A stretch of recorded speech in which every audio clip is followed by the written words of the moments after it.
How's it going, YouTube? Hope you had a great weekend. Please help us out. Like this video and subscribe to the channel if you haven't already. We're recapping the weekend's action and talking prospects up next.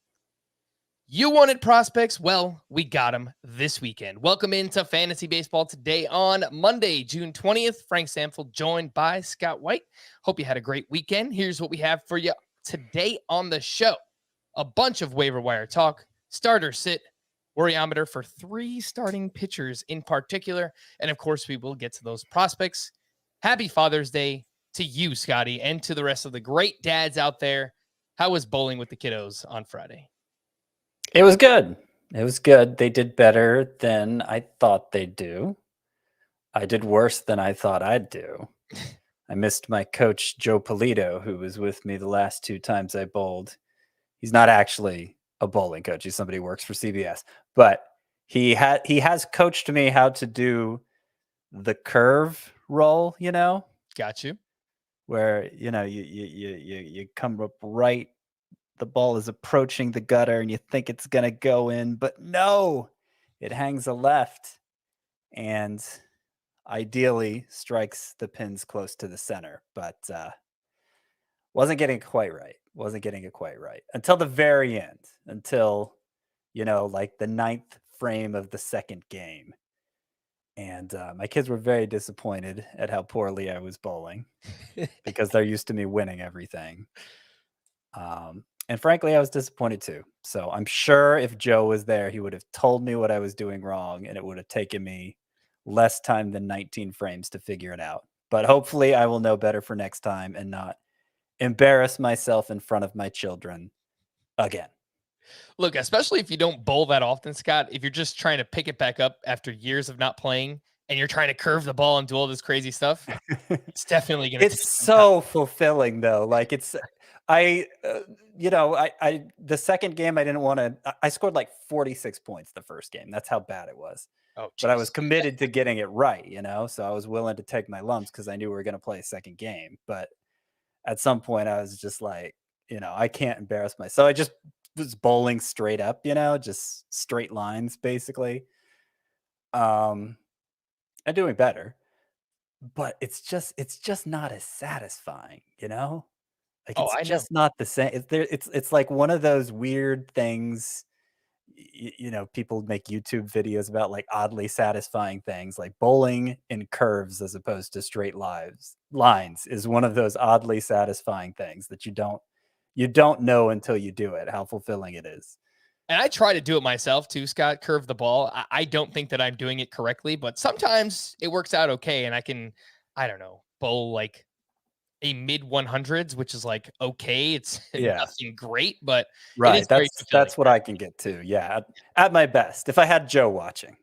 Joe, I miss you, Joe.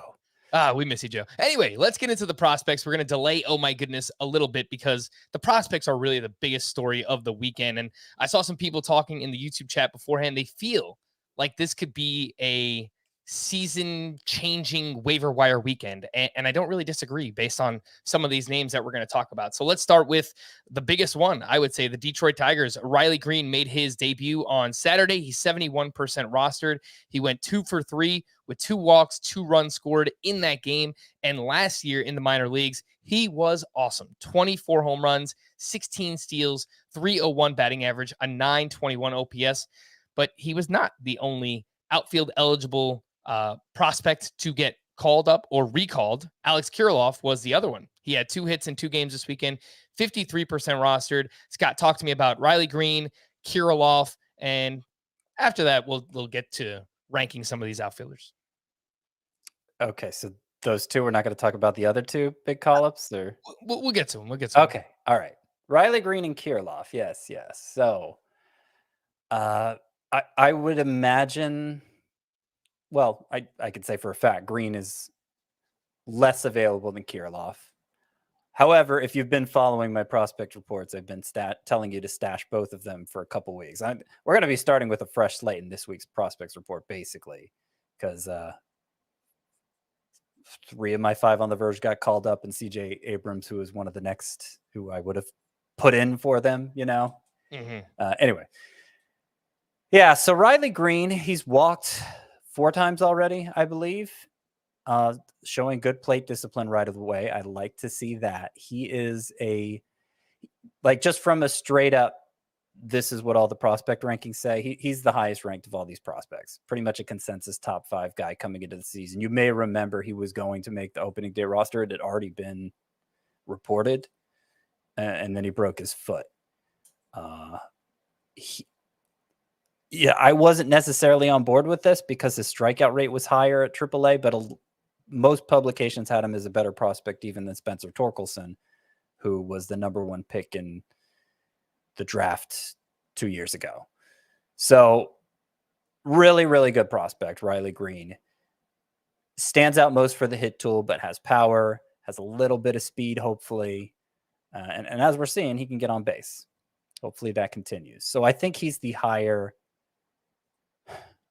upside play of the two, but it's what may be influencing my thinking there is just that we've seen Kirilloff a fair amount in the majors already, and it's gone mostly poorly, but it's gone poorly because his wrist hasn't been right really since May of last year. And he was doing some pretty impressive things before hurting that wrist, but he tried playing through it. It didn't go well. He eventually had season-ending surgery, came back this year. It still wasn't feeling right. Had a cortisone shot, got sent to AAA to work on his swing. He'd gotten into some bad habits. He was putting the ball on the ground way too much. And his numbers at AAA took him a while to get it right, but once he got going, just insane production at AAA. 359 batting average, 10 home runs in 35 games. Got on base at a 465 clip, which is something we hadn't seen from Kirilloff in the majors or minors before. So I'm pretty excited about him too. Mm-hmm. I think if push comes to shove, I'm picking up Greene first, but it wouldn't surprise me if Kirilloff actually ends up better. And he's also eligible at first base, while Greene is just outfield. Yeah, I do think Riley Greene has more upside between the two, especially if you're talking about a categories league. I think we could see some speed out of Riley Greene. Hopefully this is like a shot in the arm for the Tigers lineup too, because they've been so bad all season long. And I think his first game on Saturday, they go out and they put up, 14 runs or something crazy like that. Yeah, 14 runs. So hopefully this is something that can help rejuvenate the Tigers lineup because it's been very bad. Scott, I'm going to throw Michael Harris in that mix because I got this question earlier on Twitter. And I actually said I would take Michael Harris over Riley Greene, and I think it's really close. So how would you rank those 3? Greene, Kirilloff, Michael Harris? Here's what I've told people who've asked me on Twitter. If this is just I'm putting upside on my bench in hope of a big score, a big win, then I would rank them Greene first. And between Harris and Kirilloff, I guess I'd go Harris ahead of Kirilloff. But what changes it is like if you already are relying on Harris, who's been good for a couple weeks now, like you consider him one of your starting outfielders, then I wouldn't mess with that because as many prospects Spencer Torkelson said, as many prospects, high end prospects as we've seen struggle to break in.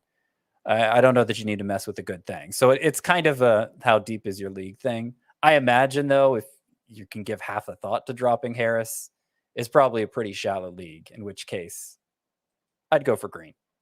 Yeah. My thinking with Harris versus Greene is, look, obviously Greene was the higher upside prospect on prospect lists in general, but Harris is performing well already. I know it's a small sample. And the Braves lineup is a lot better than the Detroit Tigers. So that's just something that's factoring into my mind. And I would take Harris over Greene, but it is very He has been the 9th place hitter in that lineup for what that's worth. Now, obviously, that he could move up. That could change if he keeps hitting well, but it hasn't changed yet. All right, let's move over to the shortstops. Other big prospect news from the weekend. Oneil Cruz will be called up on Monday. He's 64% rostered, obviously with the Pittsburgh Pirates. Got off to a very rough start in April down in the minors, but since the start of May, he's been much better. He's got 9 homers, 11 steals overall. And then CJ Abrams is apparently being recalled by the San Diego Padres. Sounds like to help address the Manny Machado injury, which we will get to a little bit later on. And Abrams was on fire in the month of June. 371 batting average, 3 homers, 5 steals, 965 OPS. Much more widely available. He's only 33% rostered. So, Scott, how are you breaking these two down? Who would you rather have, CJ Abrams or Oneil Cruz? See, I kind of feel like we buried the lead here because Oneil Cruz, I think, was the biggest lightning strike of all of these. You know, he got so much hype in spring training, and a lot of people have stashed him away for a very long time. 61% rostered. I mean, people were stashing Greene too, but that was more injury related. So you could kind of, you know, you knew you were going to be waiting a while for him, but we didn't know how long we were going to be waiting for Cruz. And as we've talked about recently, he's picked up the pace quite a bit in the minors too. Over his past 25 games, 302 batting average, 7 homers, 962 OPS. I know he wasn't ranked as highly on most prospect lists as Riley Greene, but I think of all these players, he's the ceiling guy. You know, he got ranked a little lower because that's Oneil Cruz. Oneil Cruz you're talking about. Yeah. Got ranked a little lower because of downside risk, because of questions about where he'd wind up defensively. Sounds like he's going to be just the shortstop to start out. He got a little bit of time in left field at AAA. But just in terms of tools, like, he hits the ball. I remember seeing Baseball America published prior to the season the average exit velocity last year for all of their top 100 prospects, and Cruz was in a class of his own. He was like 94 miles per hour. It was basically another 6'7" guy who impacts the ball like Aaron Judge. Is he going to be disciplined enough with his mechanics? Is he going to be disciplined enough with the strike zone to take advantage of that? I can't say. I mean, I could see it going disastrously. That's certainly a plausible scenario, but it's also a plausible scenario that Oneil Cruz is just a monster and potentially right away. And, you know, he's been a great base stealer in the minors too. Now, a lot of times with sluggers that they discard that skill once they get to the majors, but you know, there's a good chance he's one of the best power hitters in the game, and also is contributing like 15 to 20 steals, or at least that kind of pace.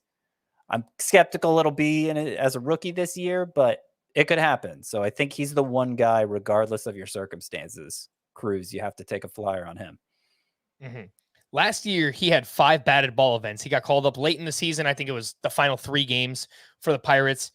And he had a batted ball of 118.2 miles per hour. This is Oneil Cruz that we're talking about. And yeah, he impacts the ball incredibly, incredibly hard. So I guess if you're just comparing Oneil Cruz versus Abrams, you're taking Cruz over CJ Abrams, right? Yes. The one hesitation I might have is if like steals is the thing you need. But even then, I mean, we saw Abrams in the majors for a while. Didn't seem like he was ready to make an impact. And I'm not. It's not clear even now with this second promotion that it's to be an everyday player necessarily. So yeah, I would take Cruz. In an ideal world, though, CJ Abrams is an elite base stealer. All right. Would you be okay dropping at the shortstop position JP Crawford, Brandon Crawford, Tyro Estrada for any of these shortstops? Yeah. Okay. Because those guys are rostered in over 70% of CBS leagues. Yeah, I know. But those are not pretty much. If this is a choice between lots of upside or little upside, I'm going to go lots of upside.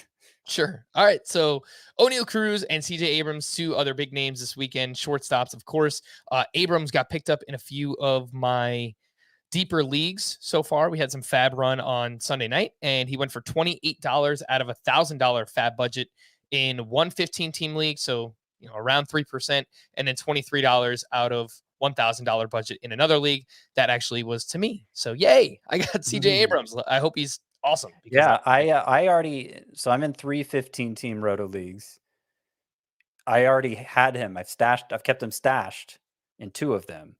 I kept him stashed until last week in the other one and foolishly dropped him for a Red Sox reliever who wasn't even Tanner Houck. Matt Strom. Yeah. I'm sorry. Maybe. I mean, I picked up Strom and Robles. Could have been either one. It was dumb, though. I regretted it immediately and then regretted it even more when I didn't win him back today. All right. A few others I wanted to mention. Liover Peguero got called up by the Pirates this weekend, but it seems like it was more out of a desperation. I think they had someone go on the COVID IL and they just needed to replace. It was Tucupita Marcano went on the COVID IL. And then they called up Peguero because apparently he was the closest in terms of like geography in the minor league system. Basically, they needed help. But this is a pretty big prospect as well, Scott. The thing is, I don't know if he's going to stick around. Yeah, I would suspect not. It seemed like kind of a desperation move. I can't remember what Ben Cherington, the Pirates GM, basically described it as in those terms. Like, we had a need to fill and he was in a spot to fill it. So I think with Cruz coming up, Peguero probably goes back down. Yeah, and he's only 21 years old. He got called up from AA. Just a name to watch to see if he gets recalled later on in the season. Does have a lot of speed, also has some pop. Again, the name there, Liover Peguero, and not as highly regarded, but Buddy Kennedy was promoted by the D-backs this weekend. He hit a grand slam on Sunday, his first career home run. And he's kind of an interesting prospect. Last year in the minors, he hit 290, 22 homers, 16 steals. He's 1% rostered on CBS. So in the deepest of leagues, a name to look at there, Buddy Kennedy. Scott, do you have anything on him? I mean, it kind of reminds me the minor league numbers of Brendan Donovan. He's a guy we kind of poo-pooed when he came up, and he's turned into something halfway useful in fantasy. But I don't know that Kennedy, I don't know that Lightning's going to strike twice in that regard. But similar in that he has good plate discipline, a little bit of power. We'll see. All right.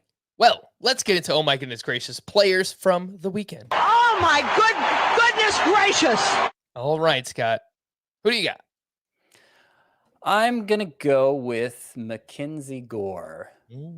Mackenzie Gore, who made his second straight start against the Rockies. Both have gone very poorly. This was Friday when he made that second start. And his ERA between those two starts. Okay, so on Friday, he allowed 8 earned runs in 4 innings, 9 hits, 3 walks versus 1 strikeout. And that's 2 starts in a row now where he's had, not just against the Rockies, not just bad, but more walks than strikeouts. And that's worrisome because the guy couldn't find the zone at all last year. That was part of his problem in the minors, why he lost so much stock as a prospect. Those 2 starts, so bad, his ERA has gone from 150 to 364. So all those gains in roto leagues basically lost in the span of 2 starts. That is frustrating. Now, this one was at Coors Field. The other one wasn't. But I will point out that 5 of the 8 runs he gave up Friday, this is Mackenzie Gore, 5 of the 8 runs came on hanging breaking balls to CJ Cron and Randall Grichuk. Would those have been hangers under normal atmospheric conditions? It's reasonable to think they might not have been. That's the whole thing about Coors. That's not the whole thing about Coors Field, but that's part of why it's such a difficult place to pitch is breaking balls don't break like you're used to. So, independent of that first bad start, I'd be inclined to give him a pass for Coors Field, but this is 2 awful starts against a lineup that theoretically isn't very good and with a high number of walks. So I'm a little worried. I'm a little worried about Mackenzie Gore. Not anywhere close to dropping him or anything, but I might consider sitting him this week. Yeah, there were a few other things going on in this start. The fastball velocity was down 1.2 miles per hour. A couple other things just happening with him recently. 3+ walks in 4 straight. The swinging strikes have been down in 2 straight starts for Mackenzie Gore. So, yes, we do have a decision to make. He's up against the Diamondbacks this week. They are 24th in weighted on base average against left-handed pitching. What do you think? Do you start Mackenzie Gore against the Diamondbacks? I would have to, good matchup, obviously, but I'd have to lean no. I'm not saying it's under no circumstances would I do it, but I'd lean no. All right, fair enough. From one pitcher to another, much older pitcher, someone we've been waiting all season long to get back on track. Uncle Charlie Morton. Finally, his best start of the season at the Cubs. And he went 7 shutout. He gave up 3 hits, 0 walks, 9 strikeouts, 21 swinging strikes on 94 pitches, 12 of those on the curve, 6 on the fastball. He had everything working in the start, 39% CSW overall. That's called strikes plus whiffs. 28% is about league average. So 39% is really, really an awesome mark there. It was his first start with 0 walks this season. And he has 1 walk or fewer in 5 of his last 7 starts. So that was a huge issue for him early on in the season. I mentioned the walks were up, first pitch strikes were not great. So he was falling behind in a lot of counts, and he couldn't finish any hitters off because the curveball wasn't working. He didn't have the fastballs. It was a mess early on in the season for Charlie Morton. But now 16 plus swinging strikes in 3 straight starts. And if you look at his last 8 starts overall, the ERA is over 4, but that comes with a 3.10 xFIP, 11.8 K per 9, 2.5 walks per 9. I kind of feel like we're right there, Scott. And like we're on the verge of now we're going to start to see this come to fruition and actually see it play out in great starts. And that's what we got from Morton this weekend. Oh, yeah. He's back. He's back. Charlie Morton's back. I kind of had a feeling he was back already. You mentioned the swinging strikes. I have it as 18 or more in 3 straight. I'm not sure why different data feeds come up with different numbers for swinging strikes. It seems like a straightforward count, but anyway, It was a lot. It was a lot. And he just had problems getting through the first inning in each of the previous 2 starts. So gave up a decent number of runs that maybe concealed the progress he was making. But I wrote about it last week. Hopefully you bought low when you could on Charlie Morton. Yep. Looks like the buy low window has been slammed shut. It's about time because Charlie, we needed this. And wouldn't you know, this was the game. This was the start that ended the Braves' 14-game winning streak. Right. Yeah. I think Charlie Morton was awesome. And yeah, they lost that one late. I think it was a 1-zip loss or 2-1, something like that. So unfortunately. Yeah, I think so. Let's stick with some pitchers and take a look at the waiver wire from the weekend. We'll start with this first group. These are names between 59 and 70% rostered. Michael Wacha, another solid start against the Cardinals. 5 1/3 innings pitched, 1 run, 5 strikeouts. The ERA is down to 2.28, and he's going up against the Tigers this week, so a nice matchup there. Taijuan Walker has 19 strikeouts over his last 2 starts. I don't know if I'm buying it. Maybe Scott is. We'll find out. But he's going up. He went up against the Marlins this weekend, 6 2/3, 1 run, had those 9 strikeouts. And his ERA is down to 2.88 at the Marlins again this week for Taijuan Walker. John Gray has now looked very strong in 3 of his last 4 outings. He was at the Tigers this weekend as well. 7 shutout with 6 strikeouts. And in the month of June, 4 starts for John Gray, 2.52 ERA, 31 strikeouts over 25 innings pitched. He is 59% rostered and going up against the Nationals this week. Scott, what do you think of these 3? Michael Wacha, Taijuan Walker, and John Gray. I'd like John Gray more this week if I thought he was actually going against the Nationals. I think because the Rangers have a 5-game schedule, they're just going 4-man, which would put John Gray going against the Phillies this week. Not as great. Yeah, and I've been wrong when I've been wrong before. So maybe he will go against the Nationals. Either way, I think John Gray is the most exciting of this group. We like him a lot as a sleeper. When I say we, basically the entire fantasy analysis industry liked him as a sleeper coming into the year, getting out of Coors Field. He was working on developing a sweepier slider too. I haven't actually seen it, so I don't know if that's the slider he's working with, but it has been getting its share of whiffs. So Yeah, pretty excited about the direction John Gray has taken, regardless of who he's facing this week. It wouldn't be a bad idea to pick him up if he's available. Yeah, I'm not sure what's the only thing I've noticed for Taijuan Walker, who's had good strikeout total last 2 starts, unusual for him, is that he's been throwing his slider a little more. Yeah. But it hasn't been the sort of dramatic arsenal change that would lead to dramatically different results. So I'm pretty skeptical of what Taijuan Walker's been doing too. I noticed that the slider has been a good pitch for him this season in terms of just recording outs. It has a 188 batting average against. Let's check out that whiff rate. 25.8%. That's okay. Not great. So, all right, we'll see what happens. I would say if I'm ranking them, I would go John Gray, Taijuan Walker, and then Michael Wacha in that order.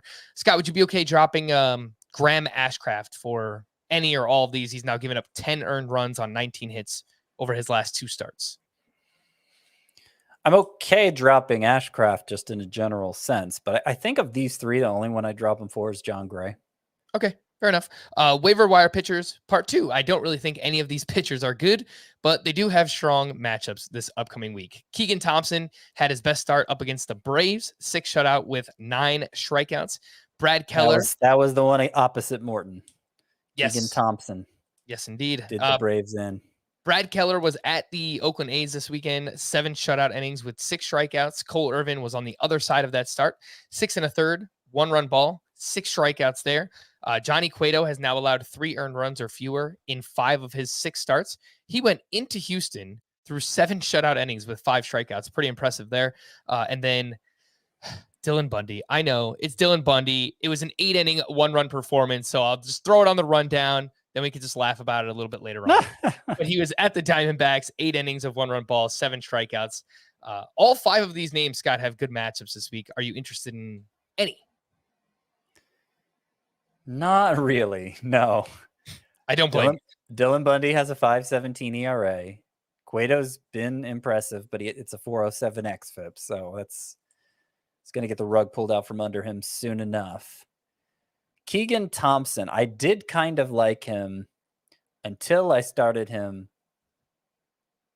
last week. Not the week where he went against the Braves against Morton, but the week before that, he had 2 starts against the Orioles and the Yankees and allowed a combined 10 earned runs in 3 2/3 innings. Ooh, that's my experience with Keegan Thompson.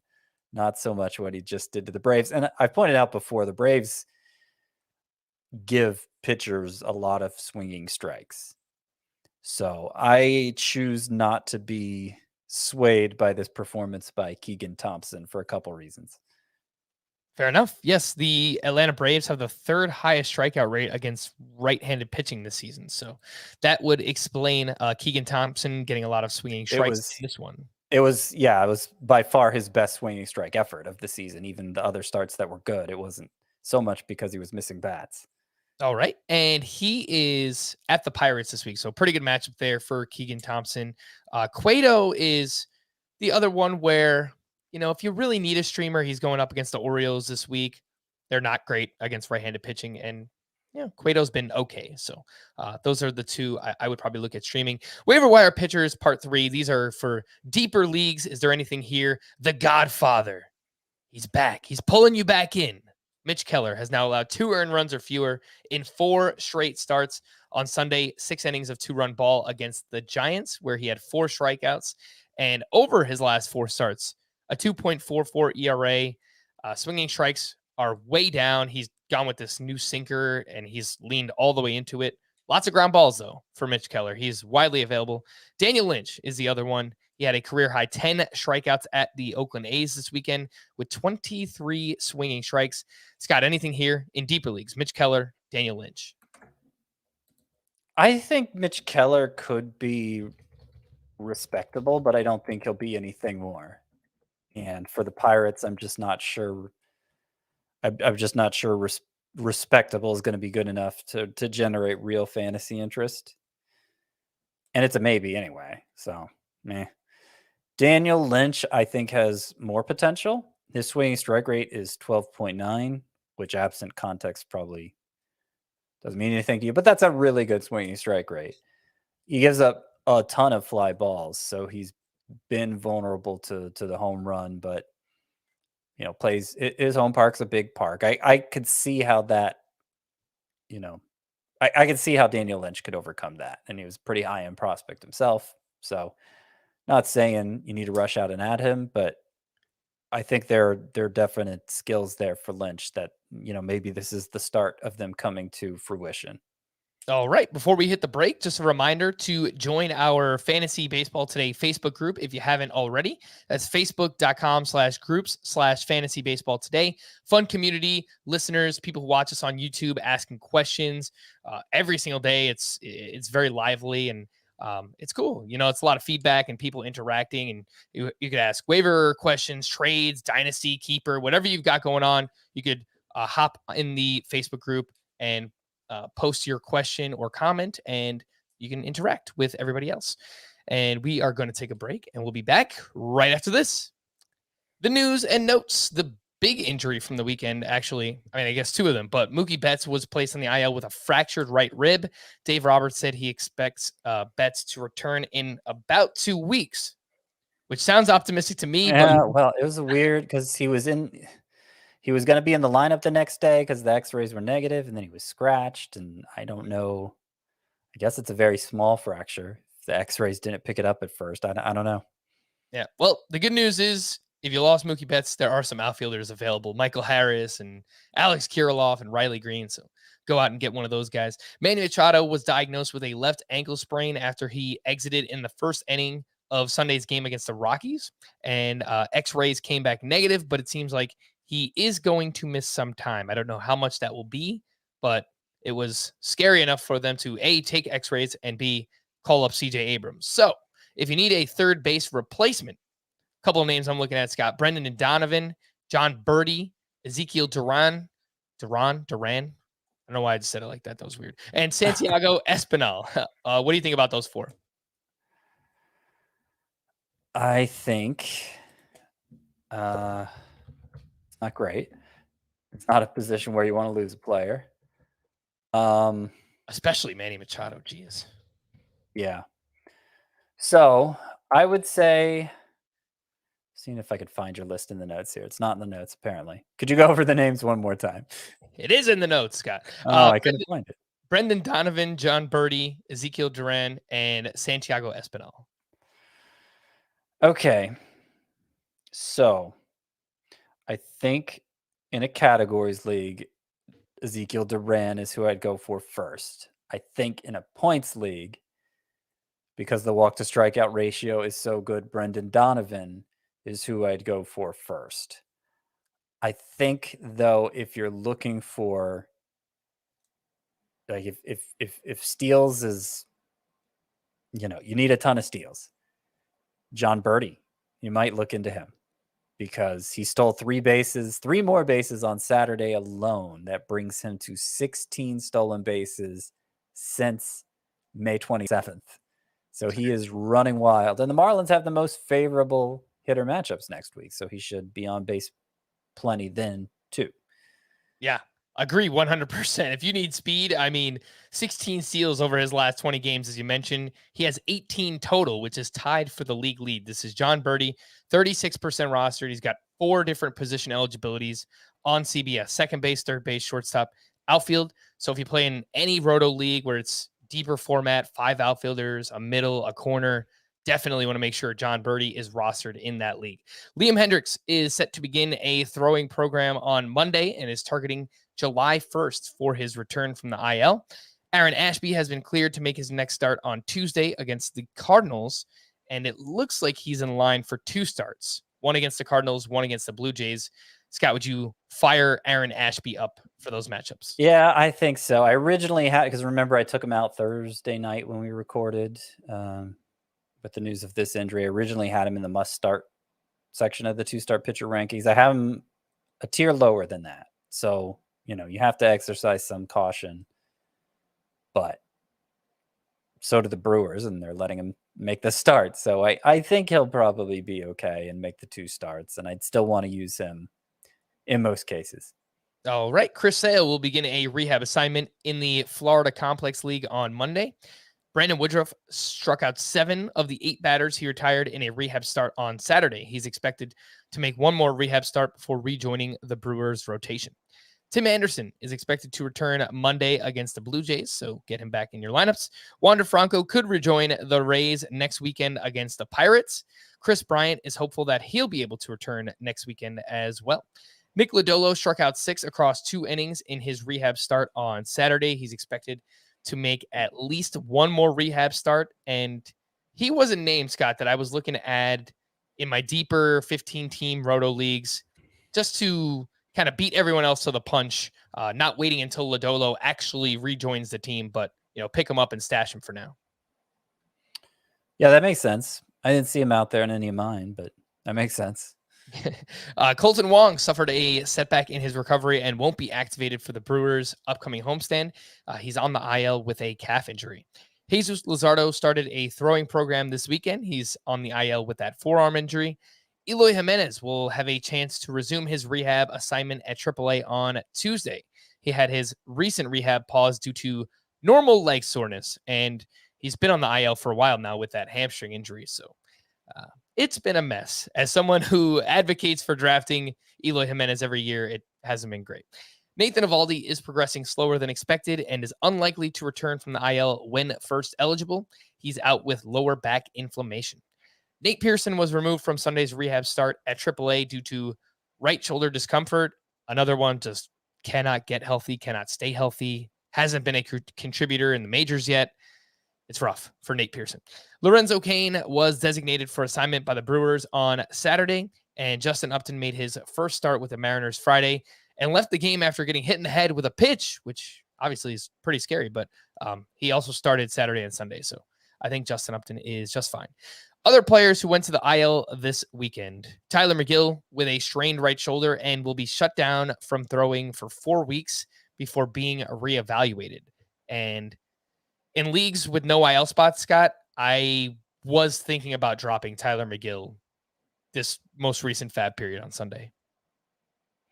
Yeah, I think that's fair. I mean, his ERA is over 5 now as well. You presume health has something to do with that, but yeah, it's been a while since Tyler McGill's done any good for anybody's fantasy team. Anthony Rendon will miss the rest of the season as he needs wrist surgery, and it has been a real rough go the past couple of years for Anthony Rendon as well. So third baseman starting to drop. It's really the worst position to lose a player at, but not that Rendon has been great anyway. Austin Meadows went to the COVID IL after testing positive. Jesus Sanchez and Jesus Aguilar also went to the COVID IL. I did not see whether or not they tested positive. Frank Schwindel to the IL with a lower back strain, and Reds relievers Alexis Diaz with right biceps tendonitis and Tony Santillan with a back injury. Starters sit these banged up players. Bryce Harper has missed 3 straight with a blister on his left hand. What do you think about him, Scotty? No, it's not just a blister. It's an infection from a blister. Right.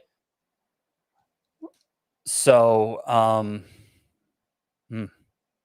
he's Bryce Harper, though. Probably in 3 outfielder head-to-head leagues, unless we hear something more definitive, you should probably sit him.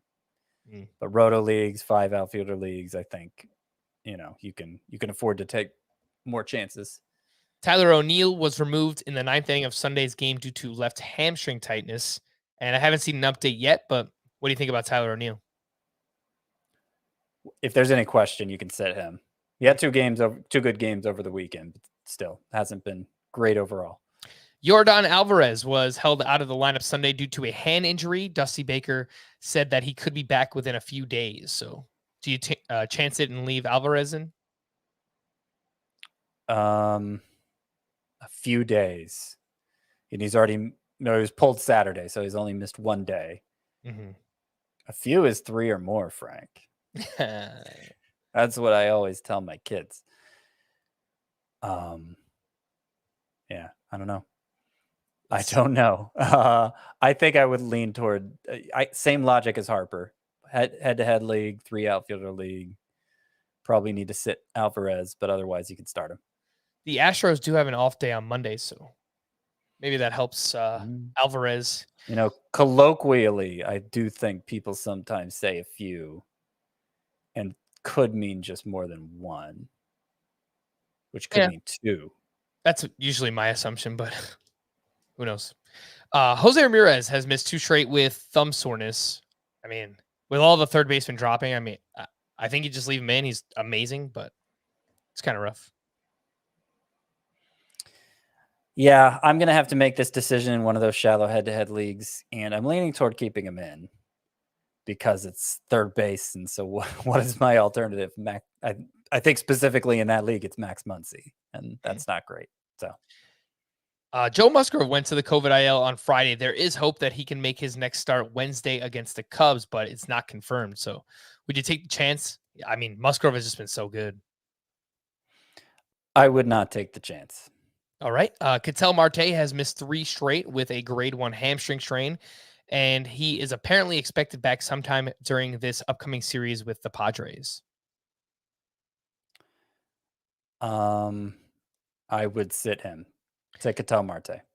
Yohan Moncada is slated for an MRI to determine the extent of his hamstring injury, but honestly, you might just be able to drop Yohan Moncada, let alone start him. Yeah, I mean, I'd rather start Jake Berger. Fair enough. All right, let's get into some waiver wire hitters from the weekend, outside of the prospects, of course. Christian Walker, I'm just so surprised, Scott, that he's still 70% rostered. I feel like, I know the batting average is bad, but the guy is up to 18 home runs. Another double dong on Sunday for Christian Walker. Luke Voigt. Wait, so you think 71 is too low for Walker or too high for Walker? Too low. I think he needs to be rostered in more leagues. I think he just needs to be universally rostered, basically. Okay, maybe. It's a tough one because Christian Walker prior to this 2-homer game Sunday had gone 0 for 15 in his previous 4. His batting average has actually fallen in June, so there's been no correction happening there like we hoped. Having said that, he's 14th among first basemen in total points.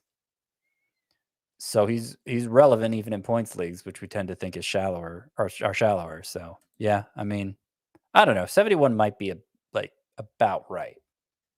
I mean, we've referenced the expected numbers all season long for Christian Walker, so I maybe it's just not going to happen for him. But his XBA is 277. His X slug is 616. Those are pretty awesome marks compared to where he actually is at. So I mean, could he be Ross? I think okay, let me think here. There are probably a couple of my own leagues that if he was out there, I wouldn't pick him up. So I think 71's not that low. I think it's about right.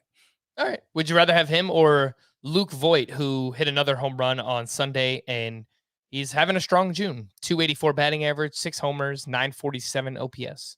I mean, for next week specifically, Voigt. But I think you can afford in the shallower leagues where they wouldn't already be rostered. I think you can afford to go week by week with those two. All right, fair enough. Who else do we have here? AJ Pollock is having a strong June. He's batting 323, 2 homers, 11 RBI, and 848 OPS. He's 39% rostered, and he is one of Scott's sleeper hitters for this upcoming week. Would you drop someone like Jesse Winker for AJ Pollock, Scott? Let's just say a shallower league.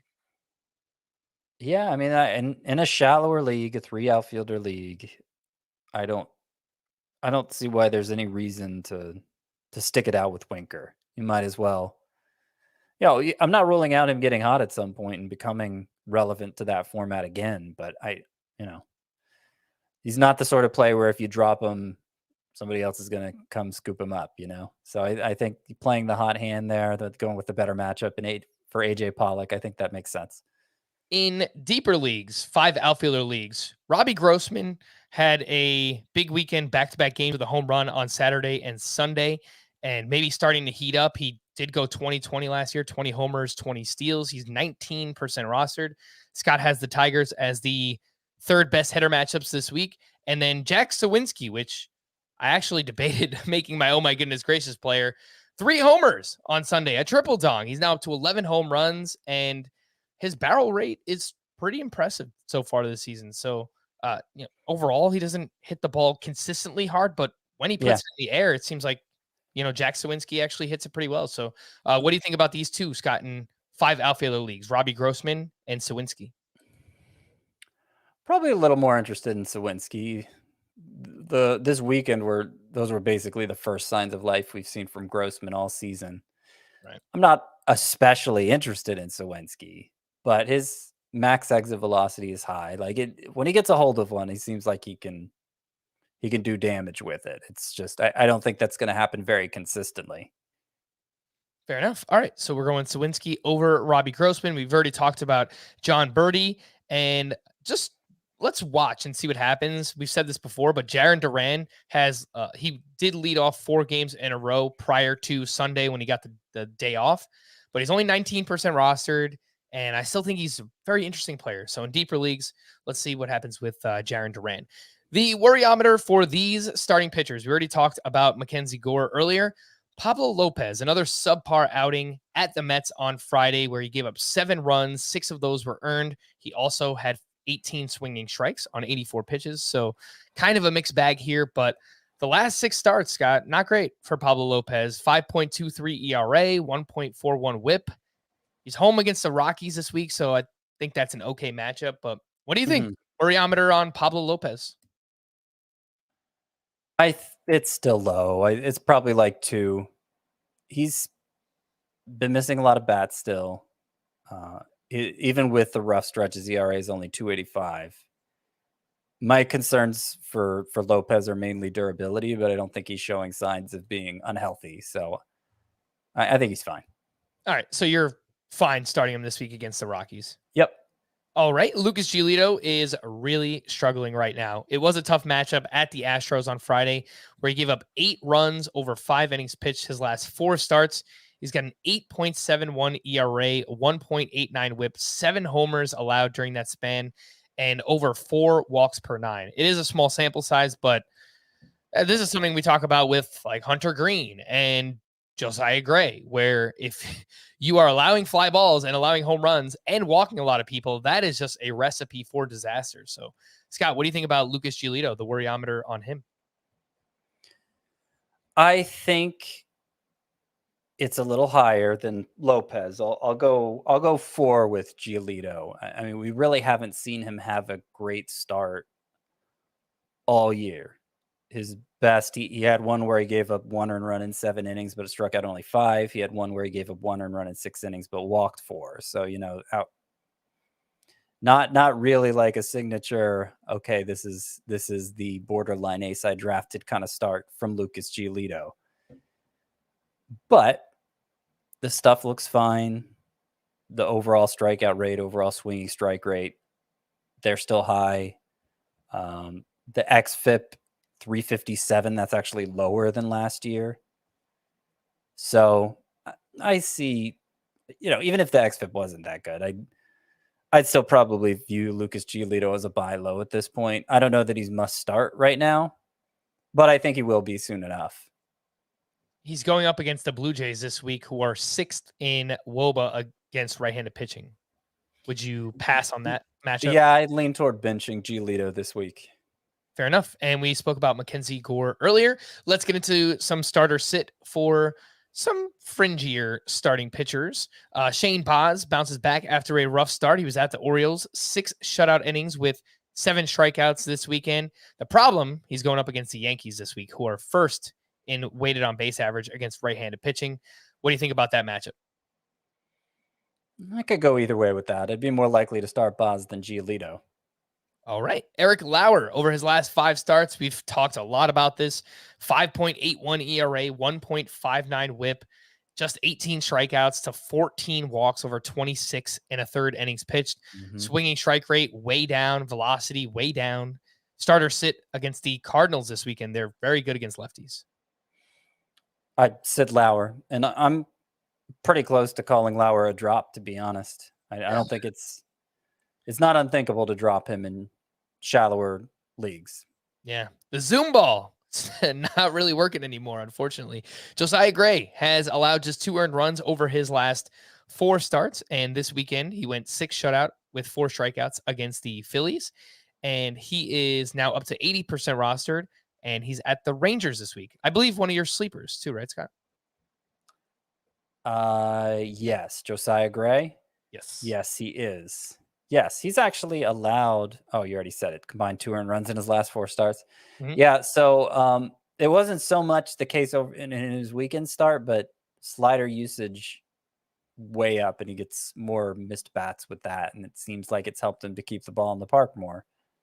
So hopefully that continues for Josiah Gray, because I think if he can get over that home run issue, he has pretty good potential.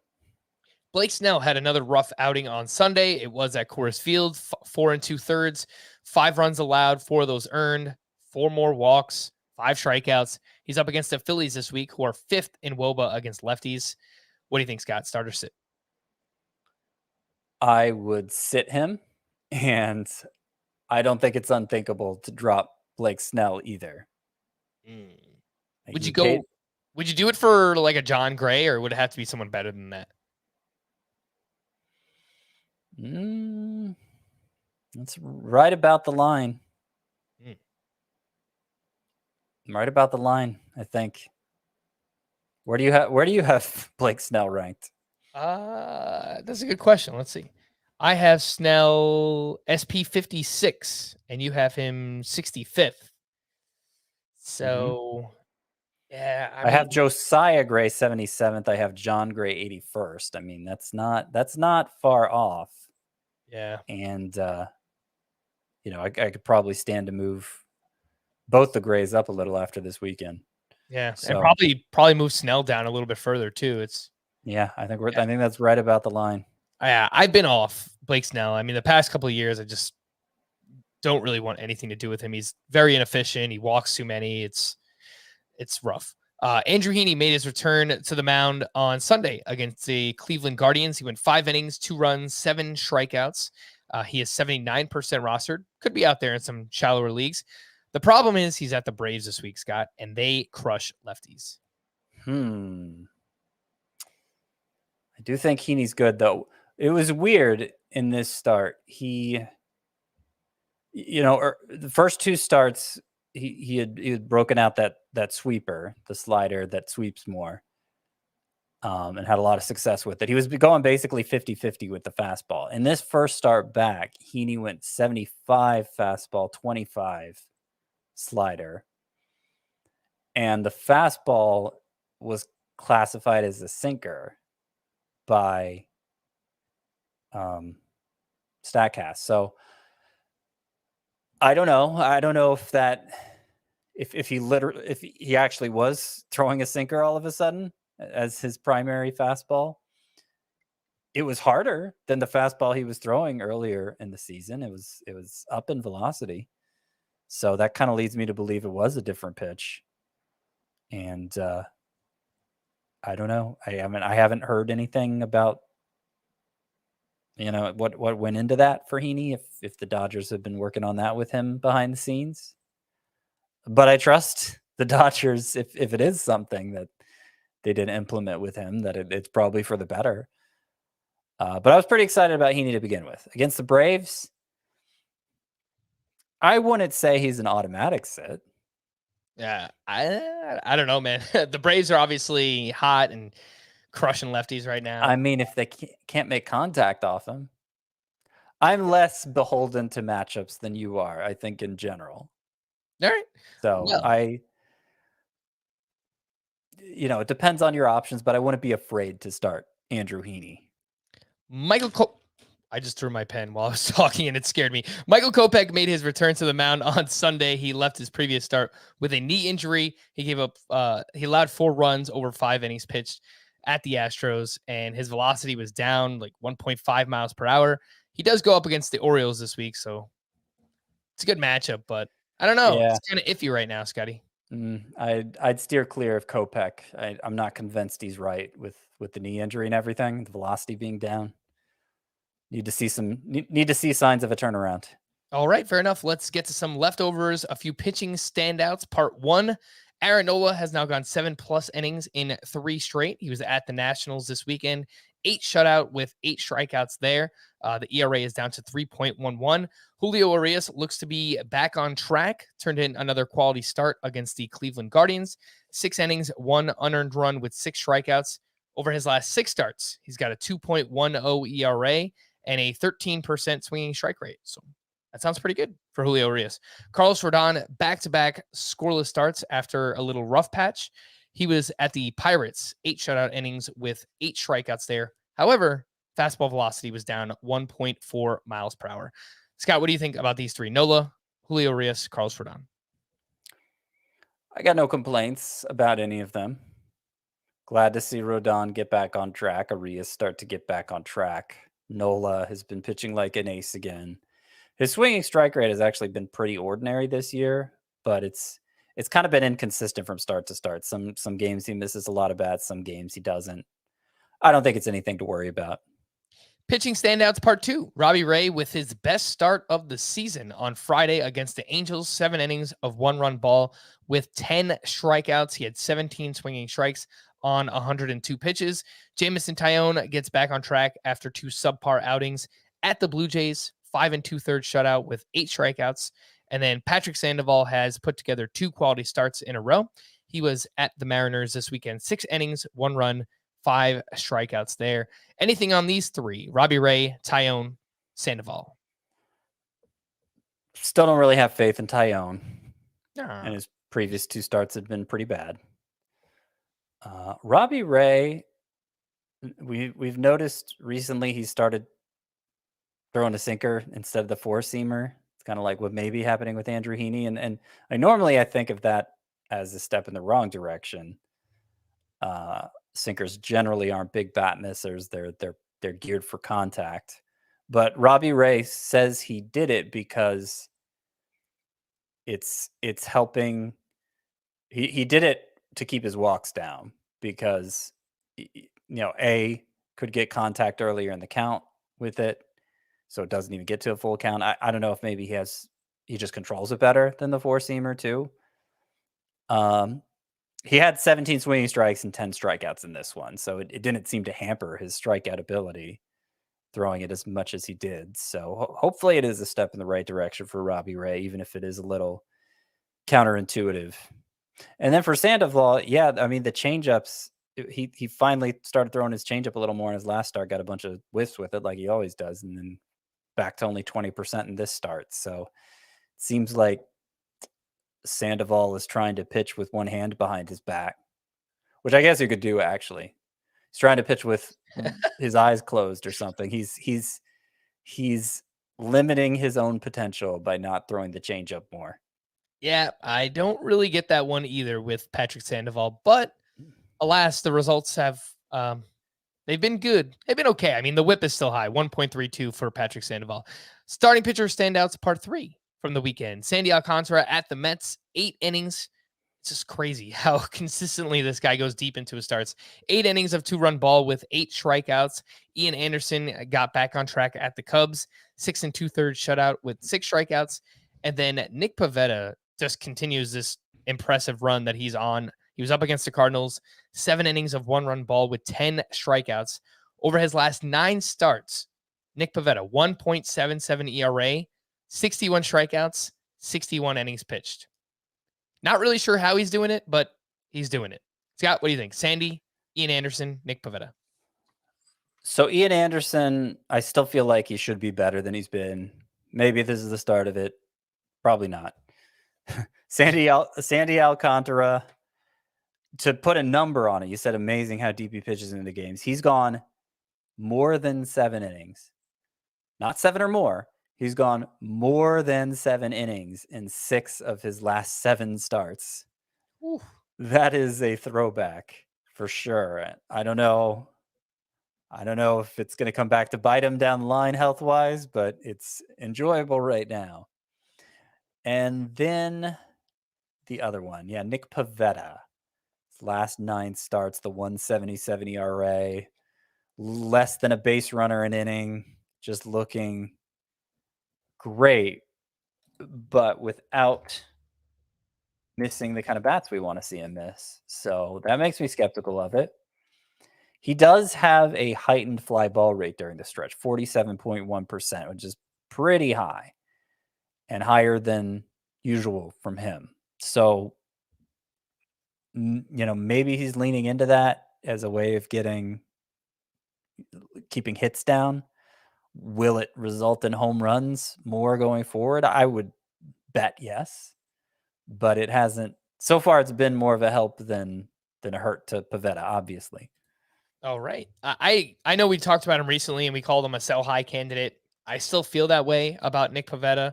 Just make sure you're getting something of value. Don't just trade him for the sake of trading him, but I would look to sell high if you can. Hitting leftovers from the weekend, Josh Bell hit 3 homers across the doubleheader on Friday. Nice to see power get back on track for him. Hunter Renfroe hit a homer 3 days in a row. He's now up to 13. Anthony Rizzo has 3 homers in his last 4 games, now up to 18 home runs total. Big weekend for CJ Cron. He had 7 hits, 3 homers, including a double dong on Friday. Gleyber Torres had 7 hits this weekend, including his 13th home run on Sunday. Do you think Mike Trout likes facing the Seattle Mariners? He hit 5 home runs in a 4-game series against them. And I saw that he tied, I think it was Rafael Palmeiro for the most home runs against the Mariners ever.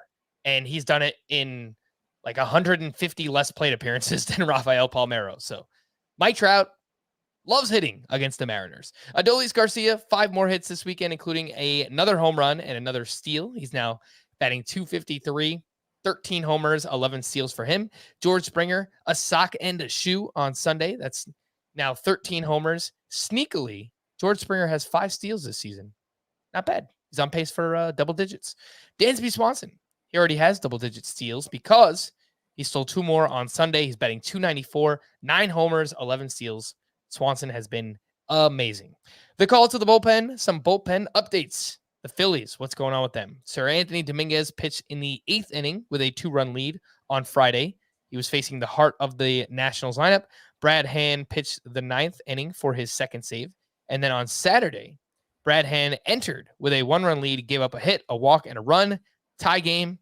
Sir Anthony Dominguez came in the 10th, picked up the save. How are you approaching this Phillies bullpen right now, Scott? I mean, I think it's still Dominguez is who we want, but I don't know. Brad Hand was the guy they went to this weekend, or at least tried to. Yeah. Did that Saturday situation change things? Maybe. I wouldn't ignore Hand if it was, like a 15-team roto league, one of those leagues where everybody with a shot at saves is rostered. But I think in the long run, Sir Anthony Dominguez is the one you want here. For the Giants, Camilo Doval, I know we had that weird stretch. He was pitching in the 6th inning one time, 7th inning. Well, he had 2 more saves this weekend on Friday and Saturday, and he looks like the guy, the closer for the Giants. For the Red Sox, on Friday, Tanner Houck entered in the 9th with a 4-run lead. 2 outs, runners on 1st and 3rd. He allowed 2 hits, 3 runs to score. He barely escaped, but he did get his 3rd save. And then on Sunday, he entered the 9th inning with 2 outs in a 6-4 game. He gave up a hit, but recorded the final out for his 4th save. 64% rostered is Tanner Houck. I assume, I don't know, maybe not. Do you want Tanner Houck over any of the Phillies guys right now, Scott? That's a good question. I think so. Yeah. I mean, Sir Anthony Dominguez, if he had more assurance of saves, then he'd be the guy to pick up. But Houck just looks like the Red Sox closer at this point. Yes, he does. For Tampa Bay on Saturday, Colin Poche picked up his 4th save. I think they're still going to mix and match, but he's been pretty good for them. So if you play in deeper leagues, he is a name there. And then on Saturday for the Mariners, Diego Castillo entered in a tie game in the 10th, and he gave up a 2-run homer to Mike Trout, of course. And Diego Castillo took the loss in that one. He had been really good recently for them, but yeah, it's not against Trout. Not against Trout. Trout taking revenge on those Mariners for all of fish kind. Yeah, makes sense. Fair enough, Scotty. To stream or not to stream for Monday, we'll start there. David Peterson up against the Marlins. Trevor Rogers at the Mets. Caleb Killian at the Pirates, JT Brubaker versus the Cubs, Alex Faedo at the Red Sox, and Zach Davies at the Padres. Ugh. Sounds about right. Brubaker against the Cubs might be okay. Davies has been kind of hot, but I don't really want any of them in a streaming situation. Zach Davies could get the Padres without Manny Machado. In fact, I would say it's very likely that happens. So true. Maybe he's okay, but I think if Davies' changeup is not on, it doesn't matter who he's facing. Yeah, no, but it's been on lately. I probably should have mentioned this earlier, but if you're still listening at this point in the podcast, there is an early game on Monday, a 1:00 game between the Marlins and the Mets. So make sure to set your lineups. Tuesday, we've got Ryan Feltner at the Marlins, Roansy Contreras versus the Cubs, Eric Fetty at the Orioles, Rich Hill versus the Tigers, and Reed Detmers versus the Royals. I lied. We have one more. Marco Gonzalez at the A's. Not great either. Okay. Roansy Contreras and Marco Gonzalez are okay. Yeah, those would be the best two. Between Monday and Tuesday, those are probably the best two. That is the right answer. I agree with you. Okay. And we're going to wrap there. For Scott, I am Frank. Thank you all for listening and watching Fantasy Baseball today. We'll be back again tomorrow. Bye-bye.